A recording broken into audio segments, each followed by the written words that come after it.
Otra vez nos encontramos en Presente, Núcleo de Autoconocimiento y Sanación, sede Chacabuco 680, para compartir el club de lectura. El libro que estamos leyendo es La vida después de la muerte, de Yogi Ramacharaka. Hoy vamos a comenzar leyendo el capítulo 16, Lazos mundanos. En las obras que tratan del plano astral, sobre todo si son de autores antiguos, se encuentran muchas referencias a las almas apegadas por lazos mundanos a la senciente vida de la tierra. Por regla general, es muy bajo el estado de conciencia de estas almas que no quieran apartar su mirada de la tierra ni alejarse de los lugares donde más ejercieron su actividad o gozaron sensualmente durante su vida física, pues sólo allí encuentran el placer peculiar de su degradada condición. Pero también hay, por desgracia, otras almas que, a pesar de su mayor nivel de conciencia, se muestran reacias a romper los lazos mundanos y se adhieren desesperadamente a los deudos que dejaron en la tierra.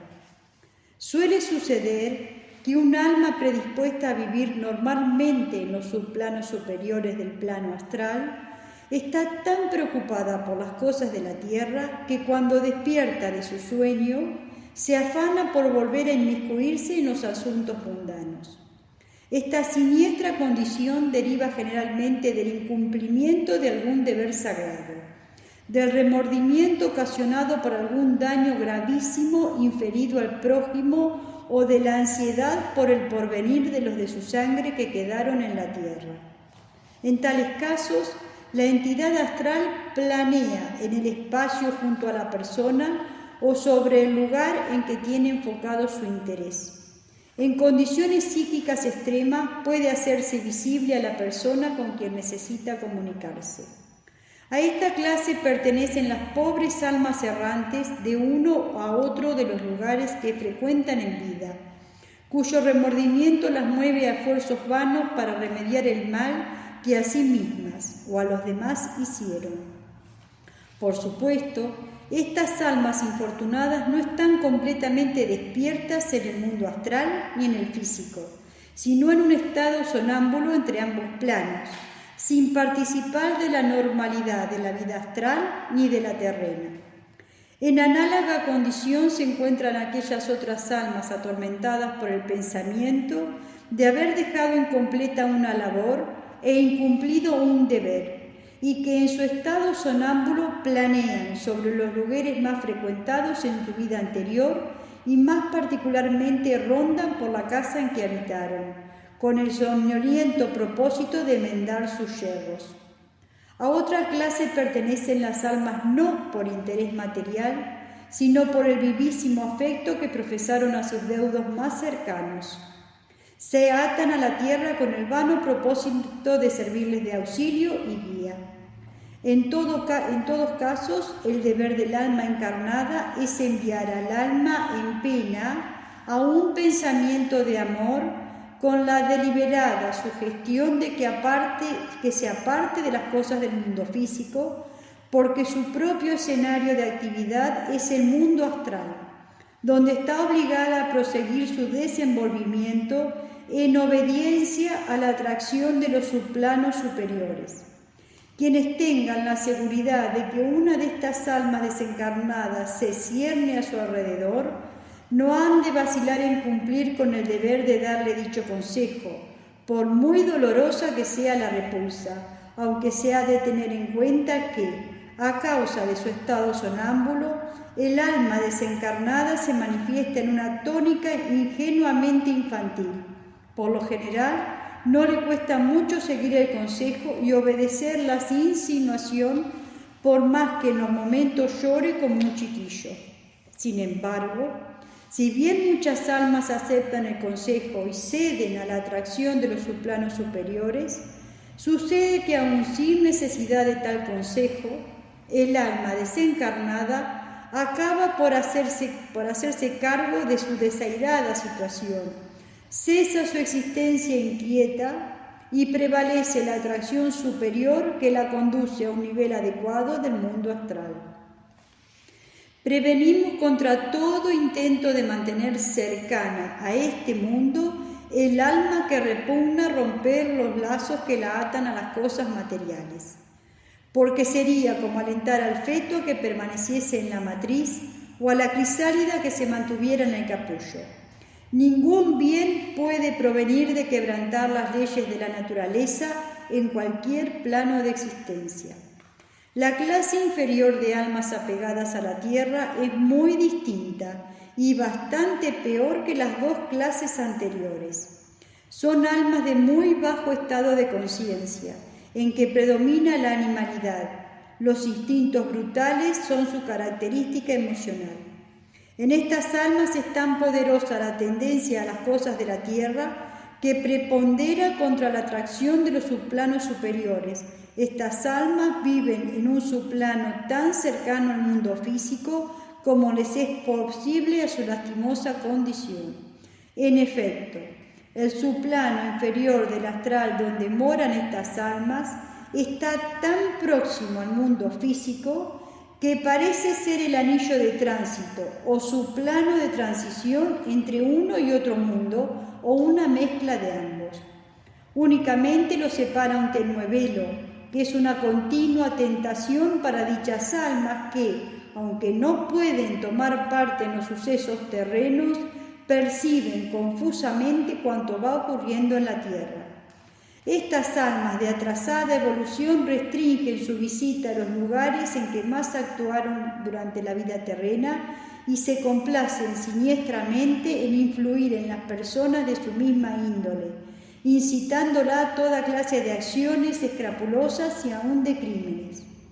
En algunos casos extremos han logrado estas almas magnetizar un cascarón astral y darle apariencia de ectoplasma.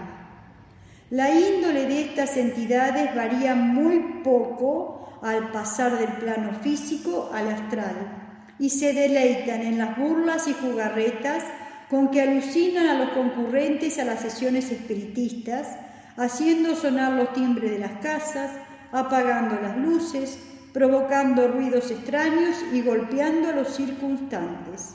Sin embargo, no son realmente temibles, porque cualquiera puede ahuyentarlas con un conjuro en que se les dé a entender que se sabe quiénes son y se las manda que se marchen para no volver.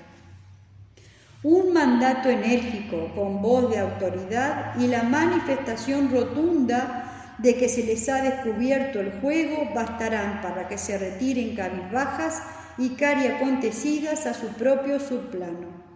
También son capaces estas almas atrasadas de fingirse y tomar el nombre de un pariente o amigo de alguno de los presentes en una sesión de espiritismo o de simular un personaje histórico famoso.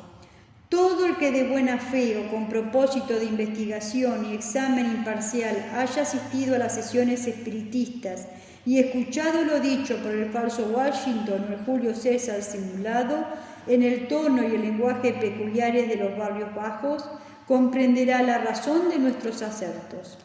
El conocimiento de estas circunstancias esclarecerá muchos puntos oscuros de los fenómenos psíquicos. Sin embargo, esta clase de almas permanece muy poco tiempo en el mundo astral y no tarda en reencarnar en un ambiente adecuado a su carácter, en cumplimiento de la ley de atracción espiritual. Como gravitan hacia el plano material, nada hay que pueda mantenerlas en el astral y, por tanto, en la mayoría de los casos su vida astral es de corta duración. Pero aún en el hombre más brutal y degenerado hay algo bueno, porque por poco que sea, una chispa del fulgor espiritual que brilla momentáneamente en el plano astral. Con el tiempo, esta chispa bastará para encender una débil llama que alumbre los pasos de la pobre alma por el sendero que la conducirá a los subplanos superiores. Así es que también estas almas tienen un grado de prometedora esperanza. La mayoría de ellas no han querido aprovechar las lecciones de la experiencia sino que por el contrario se sumen cada vez más en la materialidad, hasta que la amante naturaleza las azota y aflige de suerte que despiertan conscientemente a la comprensión de su verdadero estado. Hay en el mundo astral subplanos de tan repulsivo carácter que nos resistimos a mencionarlos. Están habitados por entidades de ínfima estofa, de la peor ralea, incapaces de colaborar en el plano divino de la evolución. No nos detendremos a describirlas, bastará citar el efecto de las palabras con que manifiestan sus respectivas impresiones dos sabios ocultistas, uno antiguo y otro moderno.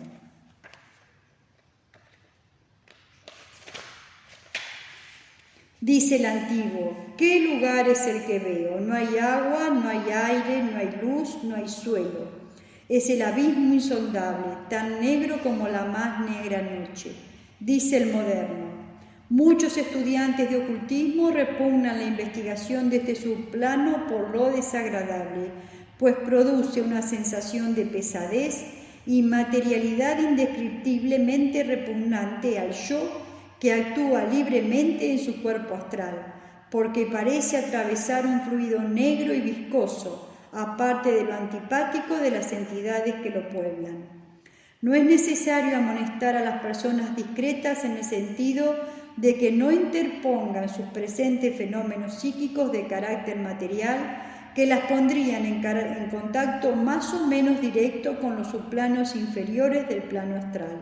Sin embargo, queremos dejar sentada esta amonestación mucho más vigorosamente que nuestras demás obras, porque lo desconocido fascina y atrae a muchas personas, sobre todo a las que no están familiarizadas con el fenómeno del mundo astral.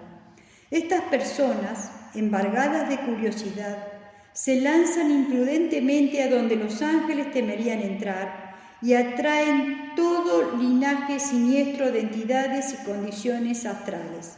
Nuestro consejo en este punto es que se ha de tener fijo el pensamiento en las verdades espirituales superiores, en la vida superior del alma, apartándose resueltamente de las bajas modalidades de los fenómenos psíquicos. No se debe ir en pos de estos fenómenos, sino investigar continuamente la verdad, que una vez conocida esclarecerá todos los misterios y resolverá todos los problemas.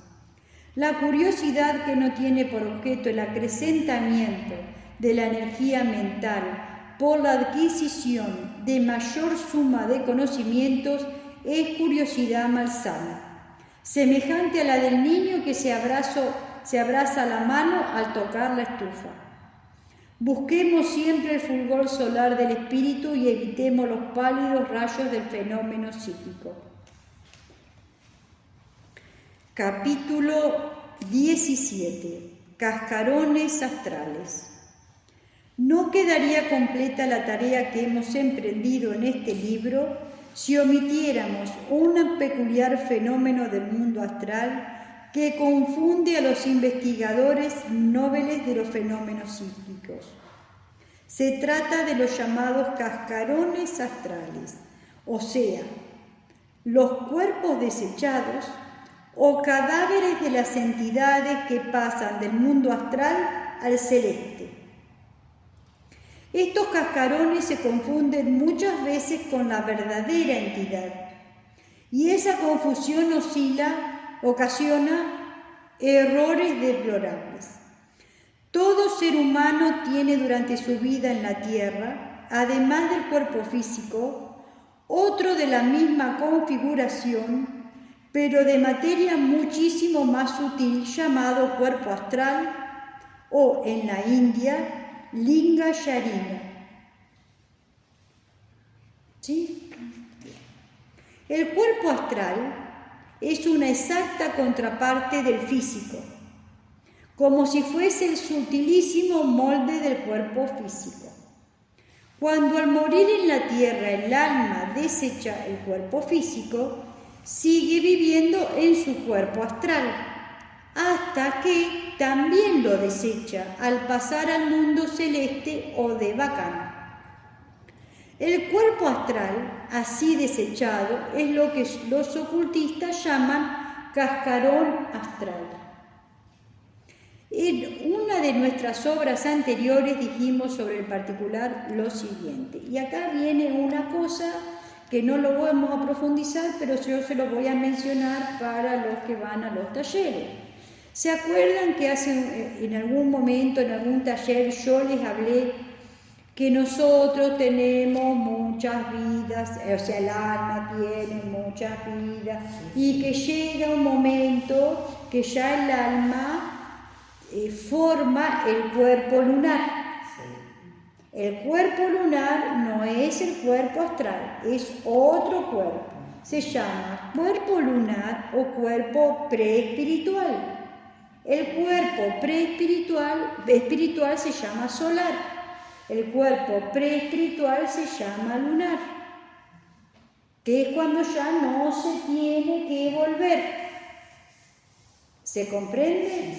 Entonces, el cuerpo astral se desecha, queda sin el alma. O sea, ¿el alma dónde va? Vive en el cuerpo lunar. Sigue haciendo las cosas que tiene que hacer. Cuando tiene cuerpo lunar puede volver a encarnar acá. ¿Se entiende? Pero ya está en otro nivel.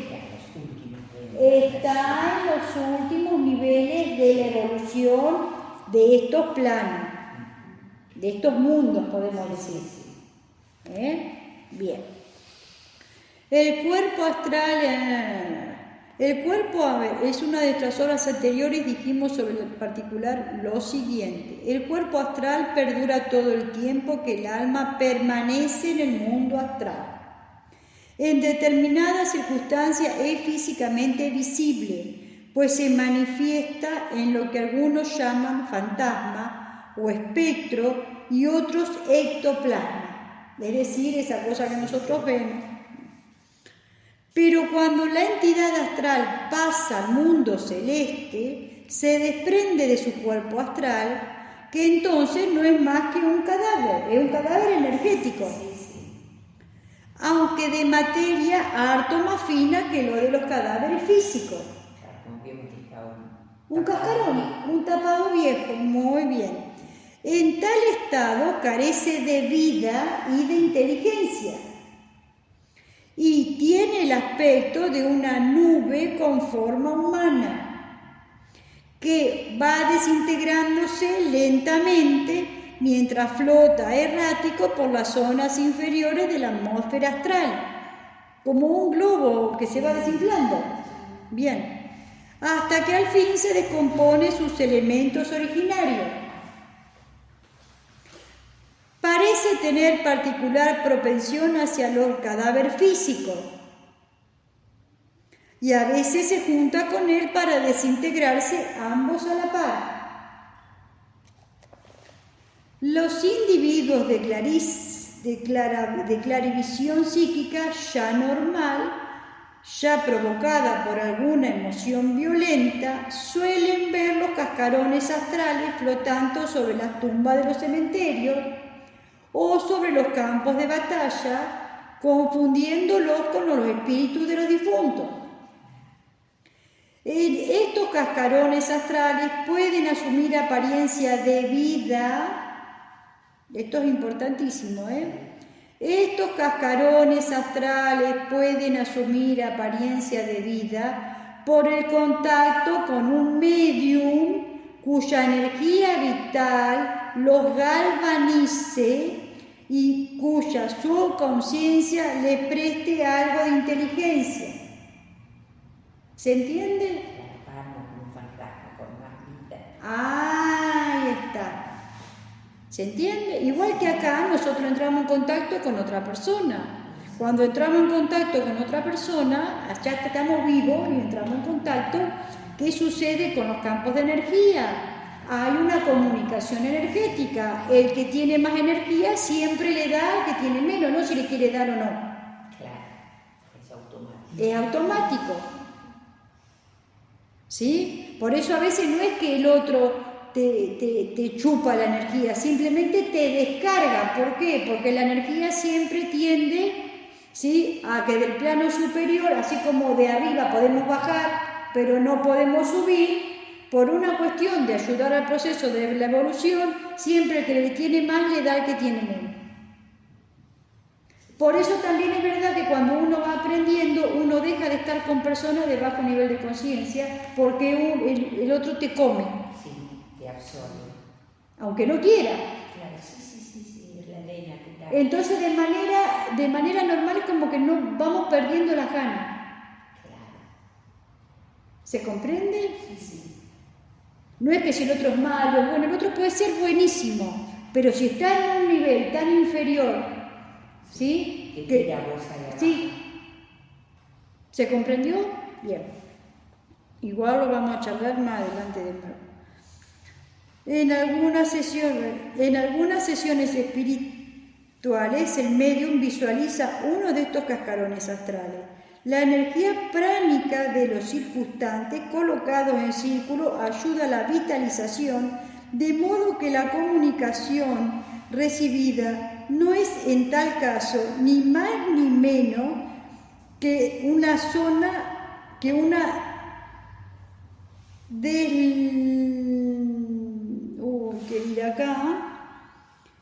ni más ni menos que una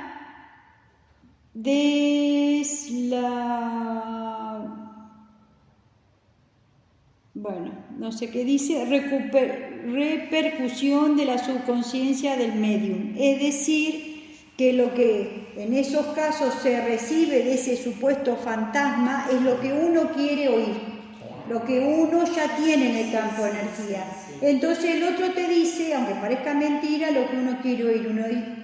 Pasa también, nosotros sabemos muy bien que también pasan estas cosas con las personas que tiran las cartas, con las personas que están con el tema de la evidencia, que muchas veces lo que se escucha es lo que uno cree. Sí, te conectas con tus pensamientos ahí, claro, y te canaliza todo lo sí. que vos... ¿Se entiende? Es complicado a veces por eso, pero bueno. Bien. Ni más ni menos que la conciencia del medium, quien habla y actúa como un autómata. Desde luego, hay auténticas comunicaciones de entidades astrales genuinas, pero los investigadores de los fenómenos psíquicos han de ir con cuidado para no confundirlas con los cascarones astrales. No es que no existen, obviamente, pero no es lo más común, Hay que ser un gran canal de luz para poder discernir lo que traes. Es que no es muy común. Por eso yo siempre digo que la curiosidad es muy compleja. Sí. No tiene que estar curioso, no tiene que estar receptivo. ¿Sí? Y después hay cosas que son, no las vamos a hablar en este encuentro, pero ya las vamos a hablar. Son cosas que son muy complicadas. ¿Sí? Porque tiene que ver también que uno tiene que entender, y ahí siempre vamos a entrar en un tema totalmente delicado, uno también tiene que entender qué hace uno para mantener el canal. Todo el mundo cree que tiene el canal limpio porque yo soy buena. Y yo soy buena es de acuerdo a lo que sea ser buena en ese momento. ¿Sí? Esto no es ni para burlarme, ni para pensar mal, ni para hablar mal. Pero, por ejemplo, hoy en día los veganos creen que ser bueno es no comer huevo. Y ellos están convencidos de eso. Entonces, si una persona ya come huevo, ellos ya lo miran mal. Ya no somos buenos. ¿Sí? Es un tema muy, muy delicado. Un día yo comí mazapán a una chica y me preguntó qué contenía, digo, clara de huevo, entonces yo no lo tomo. Claro. ¿Sí? ¿Se entiende? Sí. Es un tema muy delicado. Así, ¿cómo cuidás vos tu mediunidad, tu trabajo espiritual para saber que no estás galvanizando un cascarón astral? Sí, no es terrible. ¿Sí? Entonces la persona empieza con un montón, no, pero es lo que yo le digo, a la persona le sirve, y yo digo, y yo no lo busco, y a mí vienen y me hablan, me dicen, pero vos sabés quién te viene y te habla. Sí, bueno, Pepito y Juanito, y es, lo que me dice Pepito y Juanita es verdad, y entonces, o sea, es muy difícil porque uno depende de lo que la persona considera que es lo necesario para cuidar. Pues dice, no, pero yo soy vegana, yo esto, yo aquello. ¿Se entiende? Sí. Es muy delicado el tema, sí. Muy difícil. Bien. Entonces, esa puede ser así.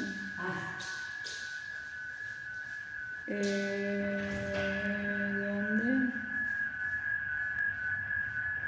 A ver. Me perdí.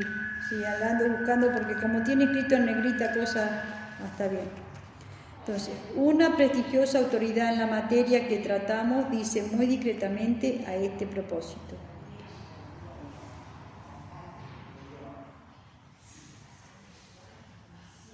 Cuando el alma terminada su vida en el plano astral, desecha el cuerpo astral para pasar al mundo celeste, dicho cuerpo astral queda vacío durante un breve periodo. En condiciones anormales puede verlo las personas vivientes en la Tierra, quienes suelen creer que es el espectro de un difunto. Cierto es que hay verdaderas apariciones, pero no lo es un cuerpo astral desechado, sin vida ni inteligencia, que se reduce a un agregado de moléculas cual una nube con semejante a la forma humana. Generalmente el cuerpo astral solo se desglosa del físico en el momento de la muerte, aunque muy raras veces se desdobla y otras no tan raras se lo ve flotando sobre el cuerpo físico dormido. Es un error atribuir conciencia y vida a un cascarón astral, pero es posible darle cierta espuria semejanza de apariencia de vida, sin relación alguna con la verdadera entidad que lo desechó al pasar o a proseguir su evolución espiritual en el mundo celeste. No puede el cascarón astral adquirir ni asimilar nuevas ideas ni fundir en ellas actividades nuevas, pero hay en él cierto magnetismo remanente derivado de los impulsos que recibió durante la vida física. Es susceptible de quedar galvanizado por algún tiempo a causa de una corriente mediúnica que lo coloque en el estado de aparente conciencia y vida, parecido a aquel en que se halla un enfermo a quien durante un colapso trasladaran de un aposento y al volver en sí se extrañase de todo de su ambiente y respondiera con palabras vagas a cuanto le pregunten. Semejante estado de conciencia no tiene nada que ver con las nociones de pasado y de porvenir. Es una conciencia automática derivada del medium. Dice otro autor sobre el particular: estos desechos astrales vacíos y en vías de desintegración no están en modo alguno relacionadas con las almas a quienes pertenecieron, sino que son meros cascarones, sin mente ni alma, aunque todavía conservan un resto de vitalidad. Son cadáveres astrales, tan cadáveres como los cuerpos físicos desechados, pero así como el cadáver físico puede galvanizarse por medio de una corriente eléctrica intensa, viste que si le pones energía corriente a un cadáver se va a mover los brazos y va a ser así. De modo que giren sus ojos, se muevan sus miembros y aún exhale algún gemido, porque queda del aire que da. Así también el cadáver astral puede quedar galvanizado por la vitalidad que inconscientemente le presta un medium, si las condiciones son favorables.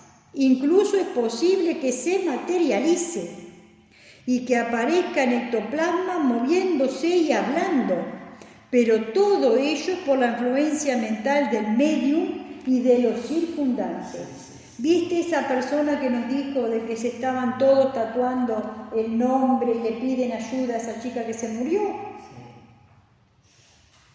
Lo que están haciendo, sin saberlo, galvanizando, dándole energía a ese fantasma, vamos a decirlo así.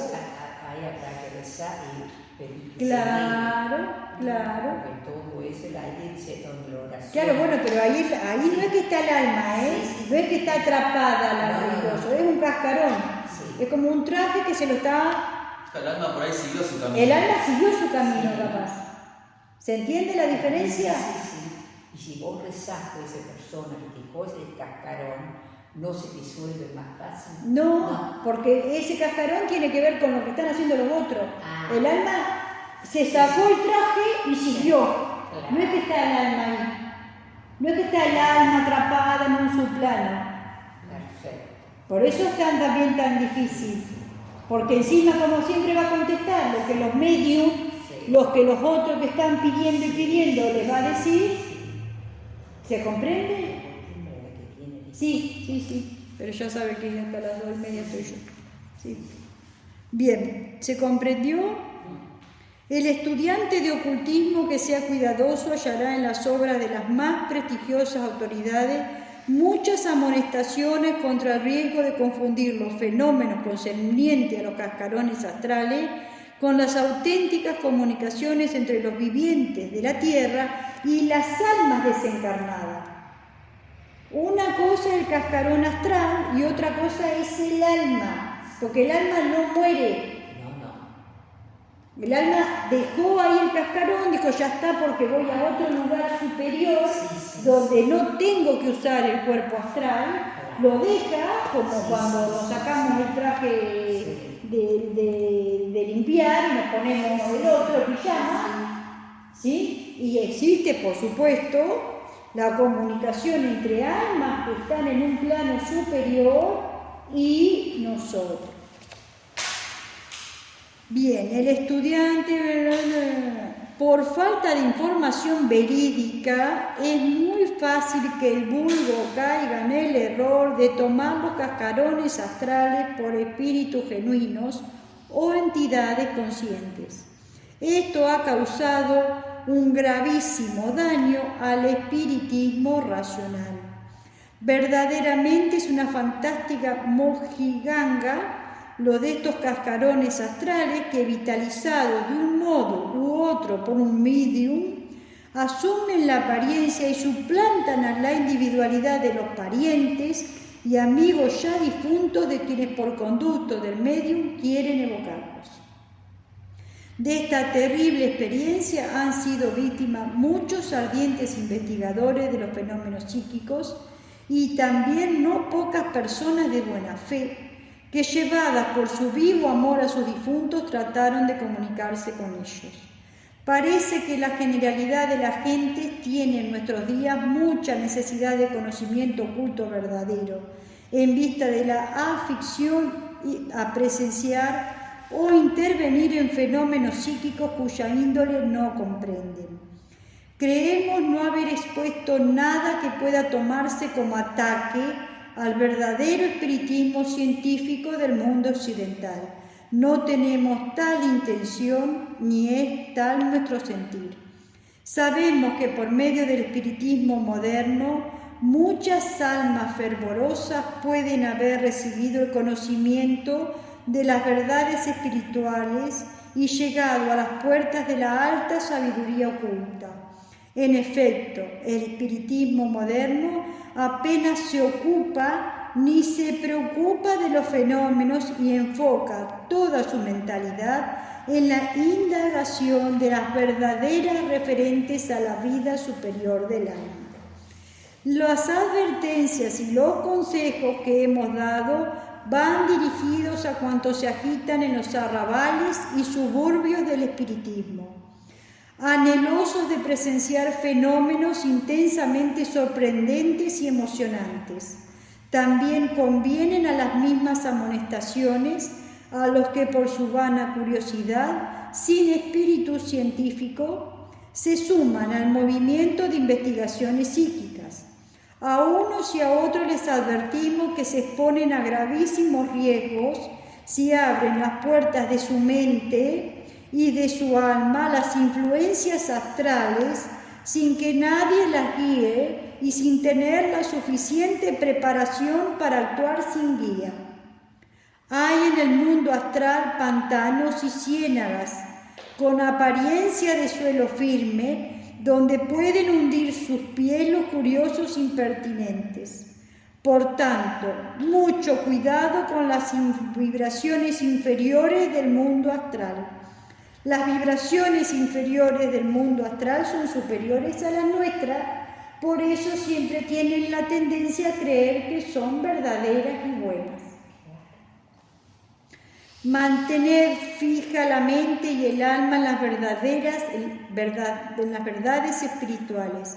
Resistir la tentación de intervenir en los fenómenos de rastreo y psiquismo.